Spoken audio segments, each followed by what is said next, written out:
Hello and thank you for watching TV20 Cleveland. I'm Dan Monroe. Today we're learning about what's happening on the southeast side of Cleveland. My guest today, Marvin Owens Jr., Senior Strategist for the southeast side, and Asia Aaron, the liaison for the southeast side. Folks, thank you so much for joining me today. Great to be having us. You know, Asia, let's start with you. Give me a bit of your background, how long you've been with the city, and what is the liaison for the southeast side? What does that entail? All right. Well, I've been with the city since July 31st. That was my first day. And we have definitely hit the ground running. As far as what my position entails, it's to support the work of the Senior Southeast Side Strategist, first position of its kind, but also to look for opportunities for engaging with the community. A lot of the decisions that are being made are informed by what they want to see in their communities, and also being a member of that community as well, born and raised. Having a second opportunity to look at my community with fresh eyes and on a bigger scope. Marvin, what is a strategist? Yeah, the strategist is a position that the mayor created as an example of his priority. The southeast side was a major campaign priority. He understood that investments on the southeast side would actually help the whole city. The mayor is from the southeast side, and it was really clear that the southeast side of our city was experiencing decades and decades of disinvestment. And so in order to be able to change the narrative that was happening on the southeast side and physically change the way the southeast side looked and felt for the residents, it was important to establish a priority, with a position that was working out of the mayor's office that was only focused on the southeast side. Now, Marvin, before the taping, you and I were talking a bit about backgrounds. You mentioned that you've lived in Boston, New York, Texas, Washington, D.C. Did that background help you as a strategist, help you understand how different cities work and how maybe different things can translate over to the southeast side of Cleveland? It really does inform my work that I'm doing right now. My experience of working in national positions at the NAACP, national positions with the National Urban League, having run neighborhood nonprofits in Brooklyn, but also having pastored churches in several cities. All of that experience helped to inform my approach and the work that I'm doing now. It's requiring all of those skill sets, quite honestly, in order to really see the impact that we want to see on the southeast side. Asia, what neighborhoods make up the southeast side of Cleveland? That would be the Union Miles neighborhoods, the Mount Pleasant neighborhoods, as well as the Lee Harvard neighborhoods. Now, why is Mayor Bibb making the southeast side such a priority for him and his administration? It's important to kind of understand that as the southeast side goes, the whole city goes. And so the ability to kind of learn some things from focusing on the southeast side will ultimately help all parts of the city of Cleveland. So we're going to be learning some things as we engage in this work on the southeast side that will probably benefit Collinwood and other parts of our city overall. But it's important to start someplace. And so we were really excited about the fact that the mayor identified these neighborhoods as a place to begin. And start with that project and watch it kind of spread out, fan out throughout the community, throughout the city. Exactly. What's the big plan? What's the overall picture here? What's the big plan for the southeast side? What are we looking at? Well, we're starting with basically $15 million of American Rescue Plan money that's been focused on the southeast side. $5 million is focused on repair and rehab of homes on the southeast side.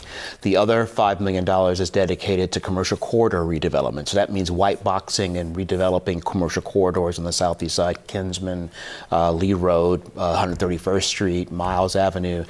These are major commercial corridors that will be impacted by that funding. And then lastly, the biggest piece of catalytic redevelopment is going to be focused on sites like the old JFK High School site that we just announced an expression of interest that we're looking for people who want to help and support the redevelopment of that site. There'll be other redevelopment sites on the southeast side as well, but those three major buckets, housing, home ownership, commercial corridor redevelopment, and catalytic redevelopment are really the kind of core of the southeast side strategy.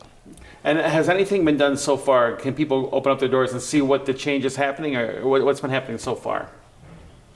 We have had some strategic demolition sites so far, which has been great.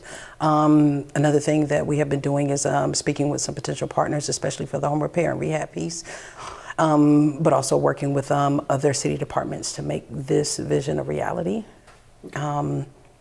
And of course, we've had a recent information session at the Harvard Community Services Center for one of their plans, but also meeting with the local community development corporations.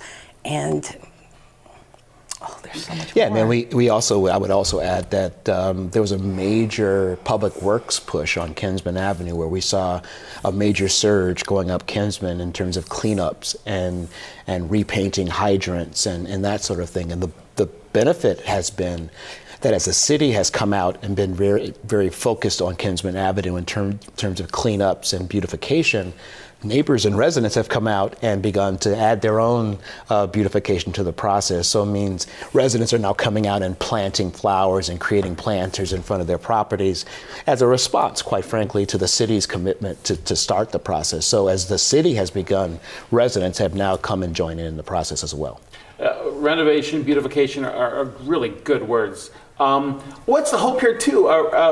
With the renovation going on, are we hoping to get some more economic investment, some more commercial businesses, and even some more jobs with this?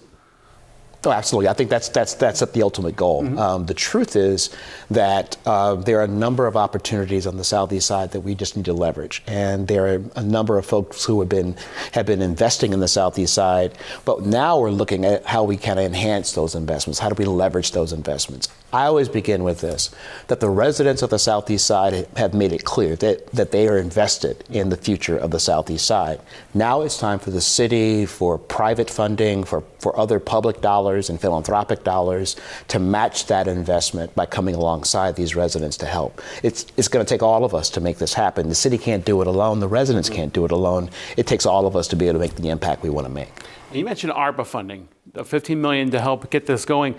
Is funding coming in from other sources? Now, you said philanthropic and other private entities, but is funding coming in from anywhere else to help cover payment for this restoration project? Well, KeyBank has come to the table, I think most recently with some support around the home repair and rehab. And we're looking for other banks to follow suit in terms of their support of the efforts as well. But part of my job as a senior strategist is to really work on those relationships, to leverage these relationships in a lot of ways. The nice thing about the role I have is that the city had already done a lot of work prior to my showing up and taking this job. There are at least 40 different stakeholders that had already signed on and say we want to support what the mayor's vision is for the southeast side. Now it's time to kind of figure out where others can get engaged and really make their contribution to the process.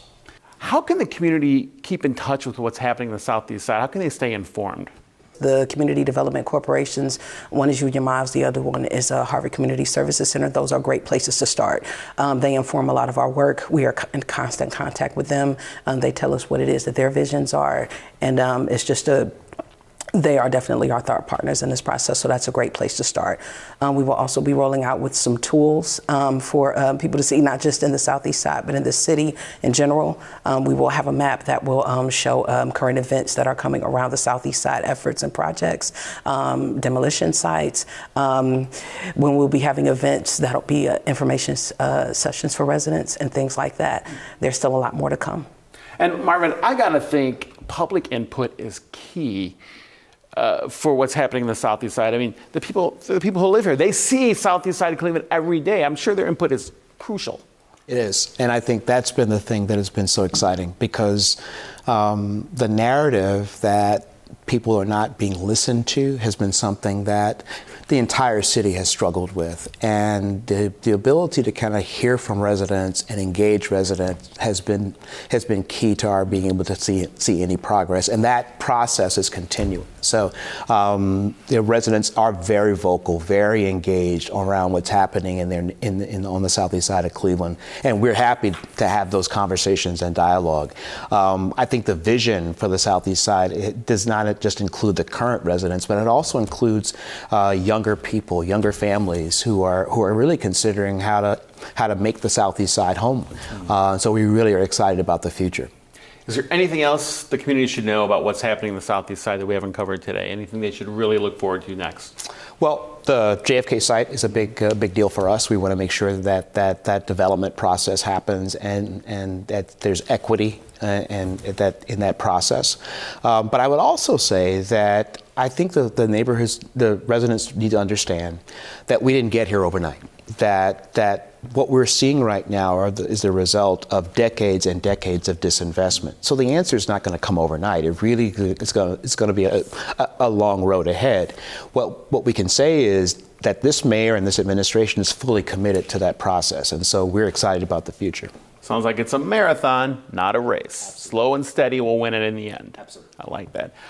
Marvin Owens Jr., Asia Aaron, I want to thank you so much for joining me today. We learned a lot about what's going on the Southeast side. And I want to thank you for watching TV20. I'm Dan Monroe. We'll see you next time.